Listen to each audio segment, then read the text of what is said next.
বাড়িতে অল্প একটু চিকেন ছিল, তো চিকেন স্টু বা চিকেন স্যুপ মাঝে মধ্যে শীতকালে খেয়ে থাকলেও চিকেন চাউমিনটা বানানো হয় না অনেক দিন। তো ভাবলাম আজকে এই অল্পটুকু চিকেন দিয়ে চিকেন চাউমিন বানিয়ে ফেলা যাক। আর বাড়িতে ছিল অল্প চিংড়ি মাছ, যেটাকে আমি ছাড়িয়ে ভালো করে ধুয়ে পরিষ্কার করে সাইডে রেখেছিলাম। তাই জন্য আজকে আর ভেবে নিয়েছি যে এগ আমি অ্যাড করবো না চাউমিনে, শুধু চিকেন আর প্রন দিয়ে মিক্স একটা চাউমিন বানাবো উইথ ভেজিটেবলস। তো সেই মতো চাউমিনটা আমি বয়েল হতে দিলাম। এবার ক্যাপসিকাম, পেঁয়াজ পাতা, এই সমস্ত যা কিছু ভেজিটেবলস ছিল আমি সেটাকে কাটিং করে নিচ্ছিলাম। আমার কাছে সেদিন গাজর ছিল না। চাউমিনে একটু গাজর দিলে দেখতে যেমন ভালো লাগে, খেতেও ভালো লাগে। গাজর না থাকার কারণে আমি দিতে পারিনি। তো যেটুকুই ছিল, যাই ছিল সেটা দিয়েই আমি বানানোর চেষ্টা করলাম।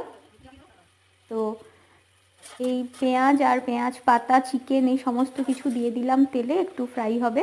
আর এই কাচের কন্টেইনারে আমি আদা পেস্ট করে রেখে দিই মোটামুটি 2 সপ্তাহের জন্য কি 3 সপ্তাহের জন্য, এতে করে আমার কাজের খুব সুবিধে হয়। আর ওই লাল কন্টেইনার যেটা আমি দেখালাম সেটাতে আমি ছাড়িয়ে রাখি রসুন আমি পেস্ট করে রাখি না, কিন্তু সম্ভব হলে আমি অনেকখানি রসুন ছাড়িয়ে রেখে দিই, এতে করে আমার সকালবেলা তাড়াহুড়োতে খুব আমার ওই সময়টা বেঁচে যায়। চিংড়ি মাছ আর চিকেন এদিকে ফ্রাই করছি। তো চিকেন দেওয়ার কারণেই আমি একটু আদা পেস্ট আর একটু রসুন কুচি অ্যাড করেছি। চিকেন না দিলে আমি আদা রসুন নিশ্চয়ই চাউমিনে দিই না, এটা কেউই দেয় না। আর দিয়েছি একটু সয়া সস, একটু চিলি গার্লিক সস আর একটু রেড চিলি সস, ভীষণই অল্প পরিমাণে দিয়েছি। ঝাল হলে তো ছেলে খেতে চাইবে না, তো খুব অল্প পরিমাণে এসব দিয়েছি। দিয়ে আমি এবার চাউমিনটা মিক্স করছিলাম। তো মোটামুটি চাউমিন রেডি। এবার ওকে বললাম টেস্ট করে দেখ। ছেলে বলল খুব গরম, আমি এখন খাবো না। আমি বললাম ঠিক আছে, তাহলে আমি খেতে থাকি, ঠান্ডা হলে আমি তোমায় খাইয়ে দেবো।